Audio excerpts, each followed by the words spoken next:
ngo tuguherekeze kandi tukweretse ko dutandukanye uzokwamana natwe ibyo twakoranye ibyo twayaze nibyo bizokwama bidufasha gukomeza ubumwe budacika.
Ele pensa, mas eu tenho que estar no futuro,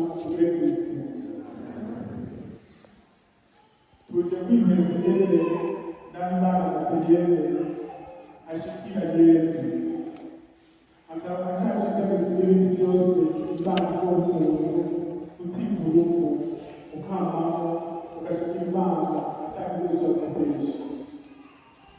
Uyu muvyeyi nk'uko biza kuvugwa mu gisomo ca mbere yasinziriye muri Kristo yitavye Imana atarukumva akiyagiriza ku mutima wiwe afise wa mutima wo gukunda abana gukunda igihugu n'Eklesiya nk'uko Imana yabimusaba. Ntituje no kumusezerera gusa tuje no kumuriza mw'ijuru kumubona ashyigikiwe yakoze kandi yakunze kumubera twigishije ku majambo y'Umuntu. Uyu munsi rero kandi dusabwa n'umuryango wiwe kugira ngo babandanye bakomera muri wa rukumbuye barakora. Rero tugasabira n'igihugu cyacu kuko uyu muvyeyi wacu Nahimana yarigishije abarundi bitari bike atakugira yo kwisaba kugira ngo duce kuyanza nziza ariyo yagenda cyane cyane tuyafata neza we waza gufata ikibazo inzira ikwiye mu buzima. Rero gutanga igisabisho cyacu gishikira umukama kisabira ubukiro bw'abaho Nahimana gikomeze umuryango wiwe kugira ngo Imana yezere abo bose bigore bagari kubyabo bakaza gushimira umuryango bireka ku Mana data ushobora byose.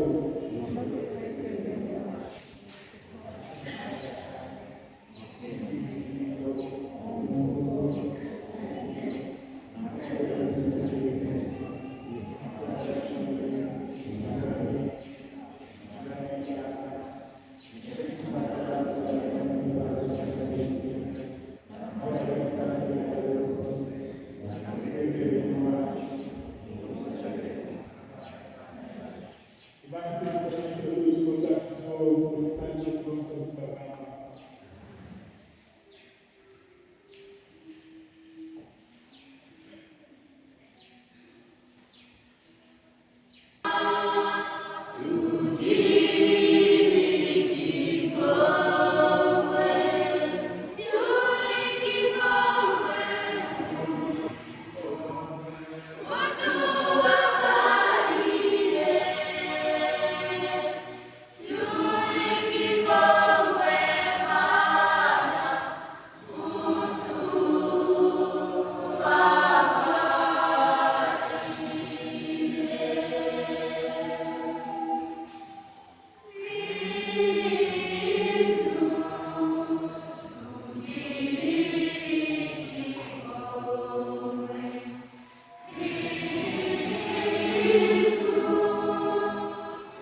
bw'ubwami bw'amaho nk'uko wahora umugaburira umubiri wawe muri ekleziya yawe nyeranda.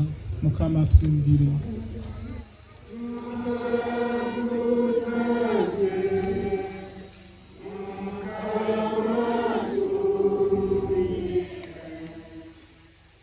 Nawe nyene Mukama Yezu urazi ingene urupfu rubabaza, ko wapfuye ku bwacu ugatsinda urupfu uturonkera ubuzima bw'amaho. Niho uyu muvukanyi wacu Adrien intsinzi yawe, natwe uturemeshe, uremeshe umuryango wiwe, uremeshe ekleziya n'igihugu cacu yakoreye n'umutima w'urukundo. Mukama utwumvire.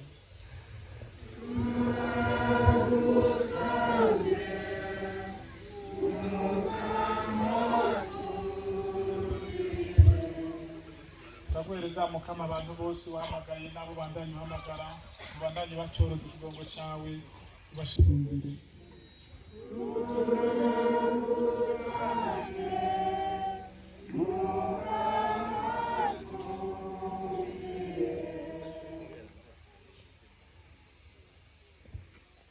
Dusabe. Mana mushobora byose kandi wamaho, urupfu wararutsindishije umusaraba wa Kristo umwana wawe, udusubiza ubuzima mu izuka ryiwe. Twebwe turagutakambiye twicishije bugufi, winjize umukunzi wacu n'umwana wawe Adrien Nahimana ubuhigwe Kristo Yezu avyagiyemwo imyaka yose, kuko ahatsindiye urupfu yatuzaniye uburi n'ahazwa. Tugusabishije Yezu Kristo umukama wacu. Ubu naho tubandanye duhezagira, aha tugiye dushingura uyu mwana w'Imana umukunzi wacu, kuko duhezagira n'inzu tubaho ngaha ku isi, kuko duhezagira n'aha dushingurwa, ko tuma turi abana b'Imana kandi tugenda tugana Imana y'amaho.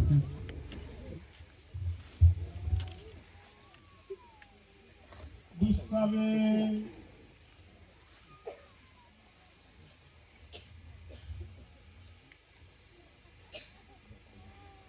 Mana mushobora byose, turagutakambira ishungura umuhezagiro wawe muri iki cobo, uheze utyorora umutima w'utugire tubike ngaha, abone gusangira n'aberanda bawe akanyamuneza k'ijuru. Tubigusabishije Yezu Kristo umukama wacu.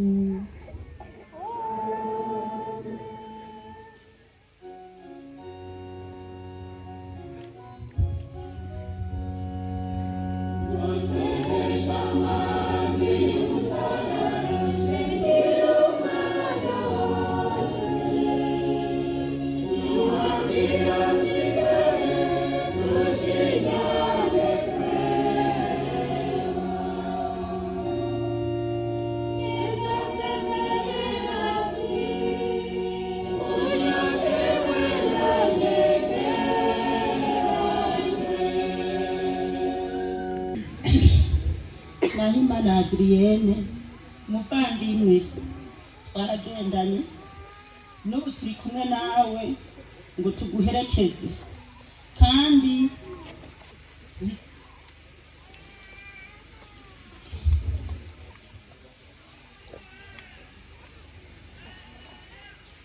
tukweretse ko dutandukanye, uzokwamana natwe.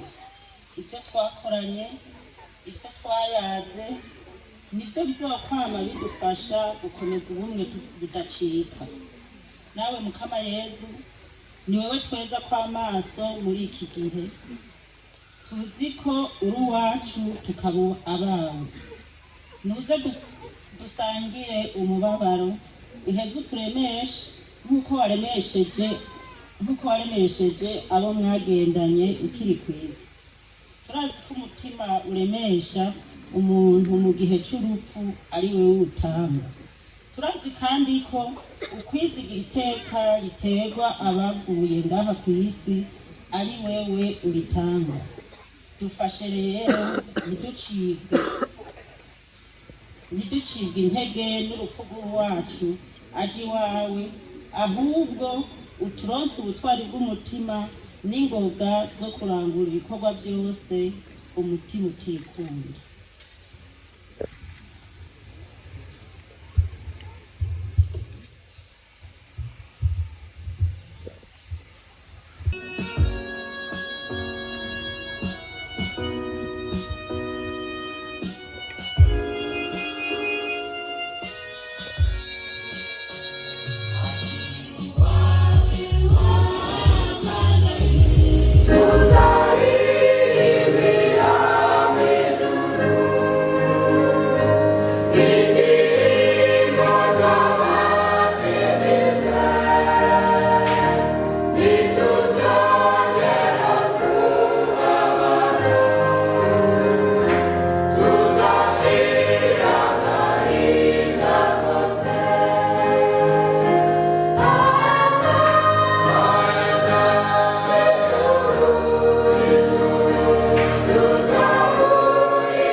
leta akaza ku izina rya twese abavuka komine afate igiseke c'amashurwe agisuke mu ruhafu kugira ngo yerekane yuko twese dusezeranye iwacu iteka. Aho turiko dushaka yuko mutogira amamuvema menshi kuko twese nibaza ko turi ku rubanza rumwe, nuko ndibaza yuko mubitahuye.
We